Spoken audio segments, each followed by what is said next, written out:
잠깐요. 이 이야기 그냥 미신 이야기라고 넘기시면 안 됩니다. 오늘 이야기는 풍수지리 이야기가 아닙니다.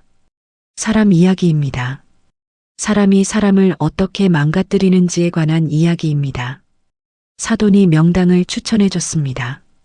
우리 집안을 위한 자리라고 했습니다. 조상묘를 거기 쓰면 집안이 살아난다고 했습니다. 그 말을 믿었습니다. 이장을 했습니다. 그런데요. 이장하고 나서부터 집안이 무너지기 시작했습니다. 큰아들이 사업에서 손을 놓았습니다.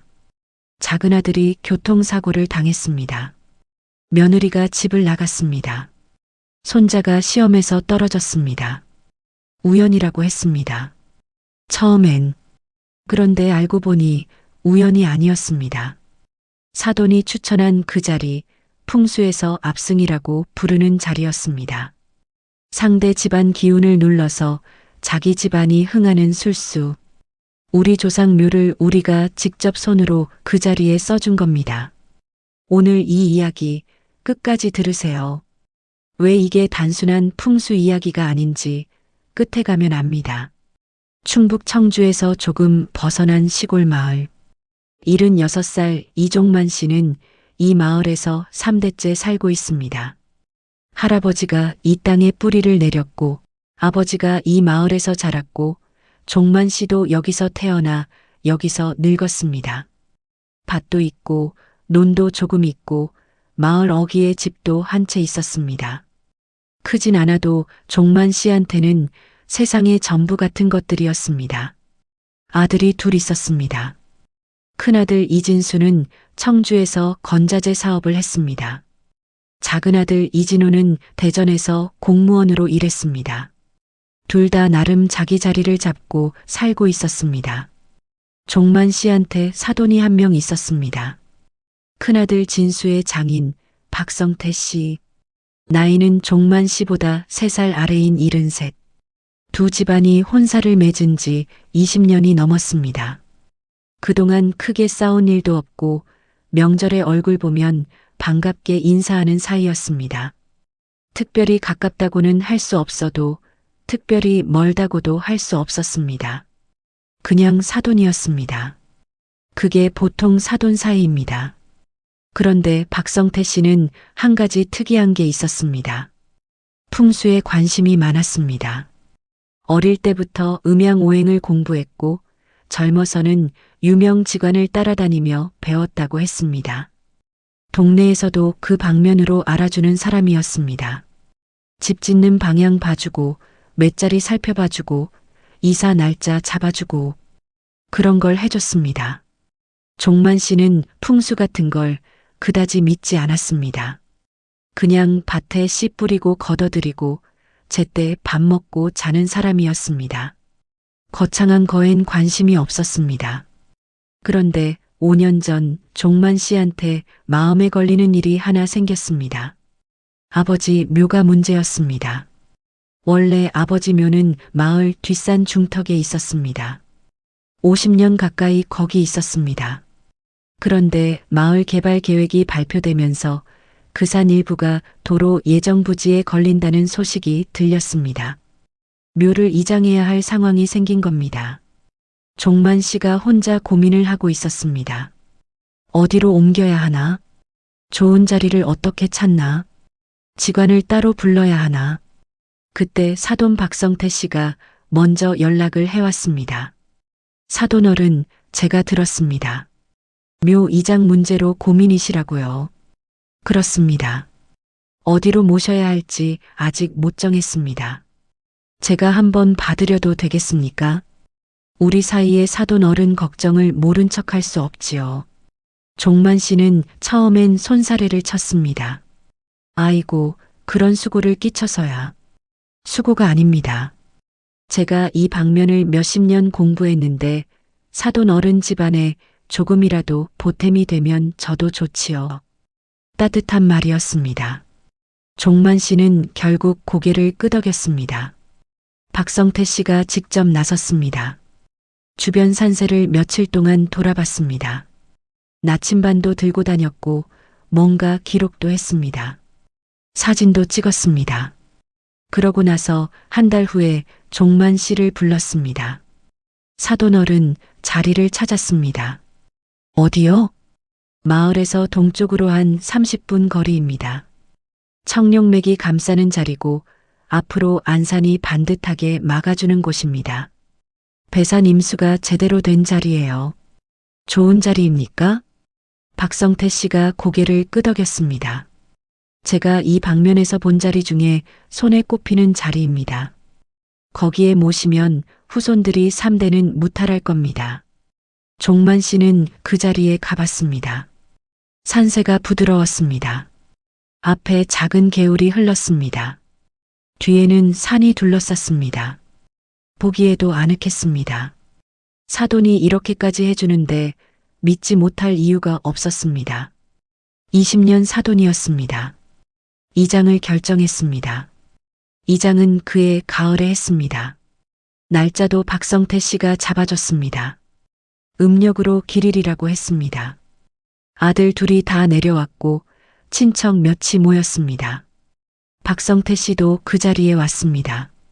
직접 와서 방향을 잡아줬습니다. 묘를 쓰는 내내 박성태 씨는 꼼꼼했습니다. 나침반으로 좌양을 몇 번이나 확인했습니다. 봉분 위치도 직접 손으로 가리켰습니다. 뭔가 중얼거리기도 했습니다.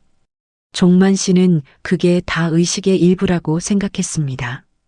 이장이 끝나고 나서 박성태 씨가 종만 씨 손을 잡았습니다.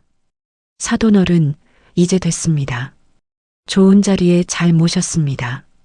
앞으로 집안에 좋은 일이 있을 겁니다. 종만 씨는 고맙다고 했습니다. 진심이었습니다. 사돈이 이렇게까지 해줬는데 고맙지 않을 수가 없었습니다. 그날 저녁이었습니다.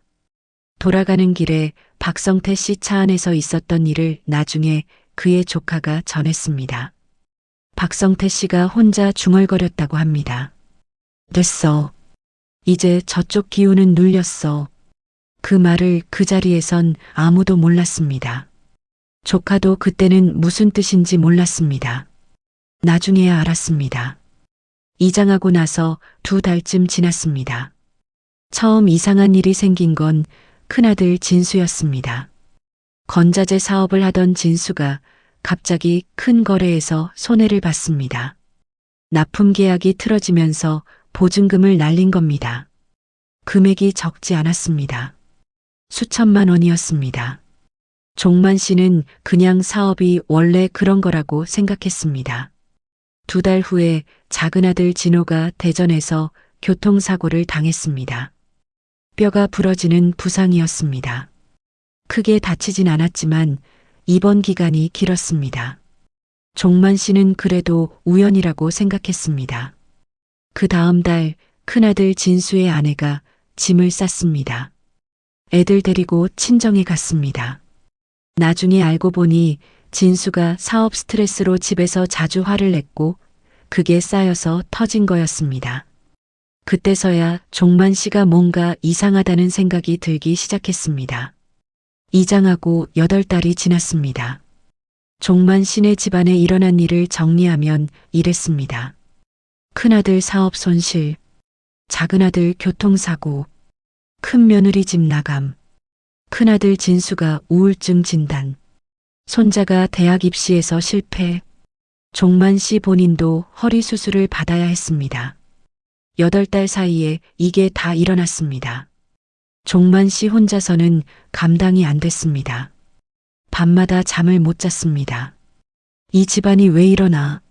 내가 뭘 잘못한 건가? 아버지한테 잘못한 게 있나? 생각이 끝이 없었습니다. 그 무렵 마을에서 한 사람이 종만 씨를 찾아왔습니다. 50대 후반쯤 되어 보이는 낯선 남자였습니다. 실례합니다. 이종만 어르신 댁이 맞습니까? 그렇더만. 누구시오? 저는 충주에서 지간 일을 합니다. 김도연이라고 합니다. 어르신 댁 일 좀 여쭤보러 왔습니다. 종만 씨는 영문을 몰랐습니다. 무슨 일로요? 어르신, 실례가 될 수도 있는데 최근에 조상묘를 이장하셨습니까? 그랬습니다만 어디 자리에 모셨습니까? 종만 씨가 위치를 설명했습니다. 김도연 씨가 잠깐 조용했습니다. 표정이 굳었습니다. 혹시 그 자리 누가 추천해 주셨습니까? 사돈이 봐줬는데. 왜 그러시오? 어르신, 제가 한번 직접 가봐도 되겠습니까? 사흘 후 김도연 씨가 종만 씨와 함께 아버지 묘자리에 갔습니다. 김도연 씨는 나침반을 꺼냈습니다. 산세를 살폈습니다. 방향을 재봤습니다. 한참 동안 아무 말도 안 했습니다. 묘 주변을 천천히 걸었습니다. 동쪽으로, 서쪽으로, 남쪽으로. 그러다 북쪽 방향 산자락을 보면서 멈췄습니다. 한참을 서 있었습니다. 그러고 나서 종만 씨한테 왔습니다. 어르신, 드릴 말씀이 있습니다. 마음 단단히 하고 들으십시오. 종만 씨가 자세를 고쳐 앉았습니다. 이 자리 명당이 아닙니다. 앞으로 보면 안산이 반듯해 보이지만 북쪽 산줄기가 이쪽을 향해 살기를 내뿜는 형국입니다. 그리고 이 자리 좌향이 문제입니다. 이 방향으로 묘를 쓰면 후손 중 장남 계열이 크게 쇠합니다. 종만 씨가 말을 못했습니다. 그뿐이 아닙니다. 김도연 씨가 이었습니다. 이 자리 풍수에서 압승자리라고 합니다. 이 방향 저쪽 산 너머에 다른 묘가 있을 겁니다. 그 묘 주인 집안이 이쪽 기운을 타서 흥하게 되는 구도입니다. 종만 씨가 천천히 물었습니다. 저쪽 산 너머에 묘가 있다는 말이요? 제가 봤습니다. 최근에 새로 쓴 묘입니다. 상태가 아주 좋은 자리에 있습니다. 종만 씨의 귀에서 뭔가가 울리는 것 같았습니다. 저쪽 산 너머, 그쪽에 누가 사는지 종만 씨는 알았습니다. 종만 씨는 그날 밤 혼자 앉아서 생각을 했습니다. 김도연 씨가 한 말을 처음부터 끝까지 다시 떠올렸습니다. 압승자리, 상대 집안 기운을 눌러서 자기 집안이 흥하게 만드는 자리, 그 자리를 사돈이 추천해 줬습니다. 20년 사돈이 손을 잡으면서 집안에 좋은 일이 있을 거라 했던 그 사돈이 종만 씨는 그 생각을 머릿속에서 몇 번이나 밀어냈습니다. 아니다. 사돈이 그런 사람이 아니다. 20년 동안 큰일 없이 지냈는데 그런데 밀어내도 자꾸 돌아왔습니다. 저쪽 산 넘어 새로 쓴 묘. 다음 날 종만 씨는 혼자 그 산을 넘어갔습니다. 1시간쯤 걸었습니다. 있었습니다. 묘가 있었습니다. 묘비가 서 있었습니다. 거기 새겨진 이름을 봤습니다. 박시문중, 박성태 씨 집안 묘였습니다. 봉분이 새 것이었습니다. 잔디도 아직 제대로 자라지 않은 게 보였습니다. 얼마 안 됐습니다. 그런데 그 묘 위치가, 그 방향이 종만 씨 아버지 묘와 정확히 마주보는 방향에 있었습니다. 종만 씨는 거기 서서 한참 동안 말을 못했습니다. 바람이 불었습니다. 사방이 조용했습니다. 20년이라는 세월이 머릿속을 지나갔습니다. 명절마다 인사하던 얼굴, 이장할 때 직접 와서 방향 잡아주던 손, 마지막에 손을 잡으면서 했던 말. 집안에 좋은 일이 있을 겁니다. 어느 집안에? 집에 돌아와서 큰아들 진수한테 전화를 했습니다. 진수야, 장인어른이 언제 묘 이장했는지 알아? 진수가 잠깐 생각했습니다. 한 2년 됐나? 처갓집 할아버지 묘를 옮겼다고 했는데. 왜요, 아버지? 어디로 옮겼는지는? 저도 자세히는 모르는데. 왜요? 종만 씨는 잠깐 멈췄습니다. 아니다. 그냥. 그날 저녁 종만 씨는 김도연 씨한테 전화를 했습니다. 저쪽 산 너머 묘 언제쯤 쓴 것 같습니까? 제가 봤을 때 2년에서 3년 사이입니다. 우리 이장보다 먼저입니까? 그렇습니다. 종만 씨는 전화를 끊고 눈을 감았습니다. 순서가 맞아떨어졌습니다. 박성태 씨가 먼저 자기 집안 묘를 좋은 자리에 썼습니다. 그 다음 그 자리를 완성하기 위해 상대 집안 기운을 눌러줄 맞은편 자리가 필요했습니다. 그 자리에 종만 씨 아버지 묘를 유도한 겁니다. 이장 핑계가 생길 때까지 기다린 겁니다. 도로 예정부지. 그것도 우연이 아닐 수 있겠다는 생각이 들었습니다. 그런데 거기까지 생각하면 너무 거대해졌습니다. 종만 씨는 그 생각은 일단 접었습니다. 종만 씨는 혼자 움직이기로 했습니다. 아들들한테는 아직 말하지 않았습니다. 확실하지 않은 걸 먼저 말하면 집안이 더 시끄러워집니다. 박성태 씨한테 직접 만나자고 연락을 했습니다. 사돈, 한번 봅시다. 할 말이 있습니다. 무슨 일입니까, 사돈 어른? 만나서 합시다. 이틀 후 둘이 마을 근처 식당에서 만났습니다. 박성태 씨는 평소처럼 반갑게 왔습니다. 아무것도 모르는 사람처럼 밥도 먼저 시키려 했습니다. 종만 씨가 손을 들었습니다. 밥은 됩니다. 할 말 먼저 합시다. 박성태 씨가 눈썹을 움직였습니다. 사돈 어른, 저쪽 산 너머 묘 보셨습니까? 무슨 말씀이십니까? 사돈 집안 묘 말입니다. 제가 직접 가봤습니다. 박성태 씨가 잠깐 조용했습니다. 그게 우리 집안 묘인 건 맞는데 그게 왜? 방향 보셨습니까?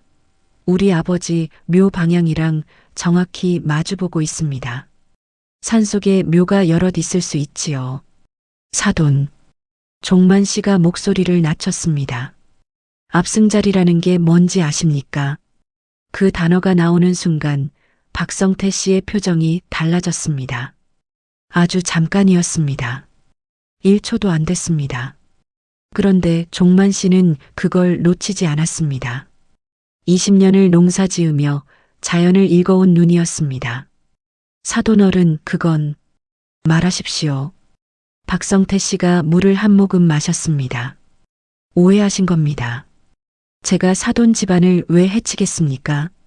모르겠습니다. 왜 그러셨는지. 그래서 직접 물으러 왔습니다. 저는 정말 좋은 자리를 드린 겁니다. 종만 씨가 잠깐 박성태 씨 눈을 봤습니다. 그 눈이 흔들렸습니다. 종만 씨가 일어섰습니다. 사돈, 나는 풍수를 믿지 않습니다. 원래도 그랬습니다. 그런데 이건 풍수 이야기가 아닙니다. 사람 이야기입니다.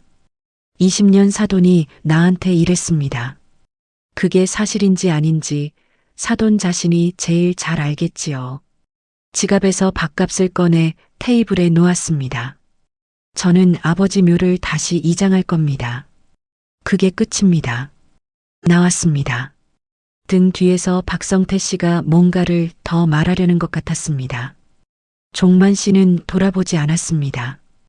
두 번째 이장은 그의 늦가을에 했습니다. 이번엔 박성태 씨 없이 했습니다. 김도연 씨가 직접 자리를 봐줬습니다.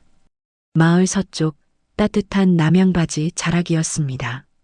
앞에 논이 펼쳐지고 뒤로 야트막한 산이 감싸는 자리였습니다. 특별히 거창하지 않아도 바람이 잔잔하고 볕이 드는 자리였습니다. 이장하는 날 큰아들 진수도 왔고 작은아들 진호도 목발을 짚고 왔습니다. 종만 씨는 봉분을 다듬으면서 속으로 아버지한테 말했습니다. 아버지, 미안합니다. 몰라서 그랬습니다. 이제는 편하게 계십시오. 이장하고 석 달이 지났습니다. 큰아들 진수가 새 거래처를 잡았습니다. 오랫동안 공들이던 건설사랑 계약이 됐습니다. 작은아들 진호가 목발을 뗐습니다. 직장에 복귀했습니다. 큰 며느리가 돌아왔습니다. 진수가 먼저 무릎을 꿇었다고 했습니다. 손자가 재수 끝에 원하던 대학에 붙었습니다. 종만 씨는 그 소식들이 하나씩 들어올 때마다 아무 말도 안 했습니다. 풍수가 맞아서가 아닙니다. 집안 사람들이 각자 자리에서 버텨낸 겁니다. 그 시간이 지나간 겁니다. 그래도 아버지 묘가 따뜻한 자리에 있다는 게 마음이 편했습니다. 그게 전부였습니다. 박성태 씨 집안 이야기도 들렸습니다. 우연인지 아닌지는 모릅니다. 하지만 그의 박성태 씨 큰아들이 하던 식당이 문을 닫았습니다. 코로나 이후로 이미 어려웠던 상황이 더 나빠진 거라고 했습니다. 박성태 씨 본인도 건강이 좋지 않아서 병원을 자주 다닌다는 소문이 들렸습니다. 종만 씨는 그 소문을 들으면서 아무런 감정도 느끼지 않으려고 했습니다. 잘됐다 라고 생각하고 싶지 않았습니다. 그 마음이 생기는 게 싫었습니다. 그냥 저쪽도 사람이고 이쪽도 사람이고 살다 보면 이런 일도 있는 거지. 그렇게 생각했습니다. 그런데 한 가지 일이 더 있었습니다. 박성태 씨 조카가 종만 씨를 찾아왔습니다. 그 조카가 이장날 차 안에서 박성태 씨가 중얼거리던 걸 들었다는 사람이었습니다. 어르신, 드릴 말씀이 있습니다. 저도 이게 맞는 건지 모르겠는데 가만히 있으면 안 될 것 같아서요. 그 조카가 말한 건 한 가지였습니다. 박성태 씨가 이 일을 꽤 오래전부터 준비했다는 겁니다. 도로 예정부지 이야기가 나오기 전부터 이미 종만 씨 아버지 묘를 어떻게 이장시킬지 계획을 세우고 있었다는 겁니다. 어르신, 삼촌이 이 방면에서 평생을 살아온 사람이긴 한데 이번 일은 제가 봐도 너무했습니다. 죄송합니다. 종만 씨는 그 조카한테 이랬습니다. 자네가 사과할 일이 아니오. 자네는 잘못한 게 없지 않소. 그래도 됐어요. 고맙습니다. 그날 저녁 종만 씨는 마당에 앉았습니다. 하늘을 봤습니다. 별이 많았습니다. 사람이 사람한테 이럴 수 있다는 게 그것도 20년을 알고 지낸 사이에서 그게 세상에서 가장 무서운 일인 것 같았습니다. 칼을 드는 원수보다 웃으면서 손 잡아주는 사람이 더 무서운 법이었습니다. 그 일이 있고 1년이 지났습니다. 종만 씨와 박성태 씨는 더 이상 연락하지 않습니다. 사돈 관계가 끊긴 건 아닙니다. 큰아들 진수와 그 아내는 여전히 부부입니다. 명절에 처갓집에 가는 건 진수의 일이고 종만 씨가 관여할 바가 아닙니다. 다만 두 사람이 직접 얼굴을 보는 일은 없어졌습니다. 서로 그게 낫다는 걸 알았습니다. 큰아들 진수한테는 결국 이야기를 했습니다. 진수가 한참 동안 말이 없었습니다. 아내 아버지가 자기 아버지한테 이런 일을 했다는 걸 어떻게 받아들여야 하는 건지. 아버지, 저는 어떻게 해야 합니까? 종만 씨가 이랬습니다. 내 아내한테는 죄가 없다. 아내 탓하지 마라. 그래도 진수야, 사람이 사람한테 상처를 받으면 그게 없어지진 않아. 근데 그 상처 때문에 내 옆에 있는 사람까지 잃으면 안 된다. 그건 더 큰 손해야. 진수가 고개를 숙였습니다. 알겠습니다, 아버지. 종만 씨는 요즘도 아침마다 밭에 나갑니다. 예전이랑 달라진 게 없습니다. 괭이 들고 씨 뿌리고 풀 뽑고 보리차 한 잔 들고 두렁에 앉아서 쉬다가 집에 들어옵니다. 아버지 묘가 있는 서쪽 방향 산자락을 가끔 봅니다. 볕이 잘 드는 날이면 거기가 환하게 보입니다. 잘 계시겠지. 그 생각만 합니다. 풍수를 믿냐고 물으면 종만 씨는 아직도 모르겠다고 합니다. 자리가 집안을 살리고 망하게 한다는 건 믿지 않습니다. 그런데 한 가지는 알게 됐습니다. 나쁜 마음을 가진 사람이 좋은 척하는 것, 그게 진짜 살기라는 걸. 명당이 따로 없습니다. 믿을 수 있는 사람 곁에 있는 자리가 명당입니다. 경로당에서 누군가 종만 씨한테 물었습니다. 사돈한테 화 안 납니까? 종만 씨가 잠깐 생각했습니다. 납니다. 그럼 어떻게 합니까? 그냥 삽니다. 화는 내가 품고 있으면 내가 더 병드니까 그 사람한테 줄 수도 없고. 경로당이 조용해졌습니다. 사람이 살다 보면 별일이 다 있습니다. 그게 다 지나가더라고요. 느려도 힘들어도 결국 지나갑니다. 이종만 씨가 지킨 건 몇 자리가 아니었습니다. 집안을 지켰습니다. 아들들을 지켰습니다. 그리고 스스로 무너지지 않았습니다. 웃으면서 손 잡아주던 사람이 뒤에서 다른 손을 쓰고 있었어도 그 사람처럼 되지 않았습니다. 그게 진짜 이긴 겁니다. 여러분, 오늘 이 이야기 풍수 이야기라고 보셨습니까? 아닙니다. 믿었던 사람한테 배신당하는 이야기입니다. 그게 가족이든 사돈이든 오래된 친구든 세상에 이런 일은 생각보다 많습니다. 그리고 그 배신에서 살아남는 이야기입니다. 쓰러지지 않고 상대방처럼 되지 않고 그냥 자기 자리에서 버티는 이야기. 그게 오늘 이종만 씨가 우리한테 보여준 겁니다. 혹시 주변에 믿었던 사람한테 이런 일 당해보신 분 계십니까? 댓글로 이야기 나눠주세요. 어렵고 억울한 이야기도 여기선 괜찮습니다. 우리끼리는 할 수 있습니다. 이 채널이 그 자리가 됐으면 합니다. 아직 구독 안 하신 분 지금 눌러주세요. 다음 이야기도 이것만큼 묵직합니다. 아니, 더 셉니다. 알림 설정까지 해두시면 하나도 놓치지 않으십니다. 오늘도 끝까지 함께 해주셔서 고맙습니다.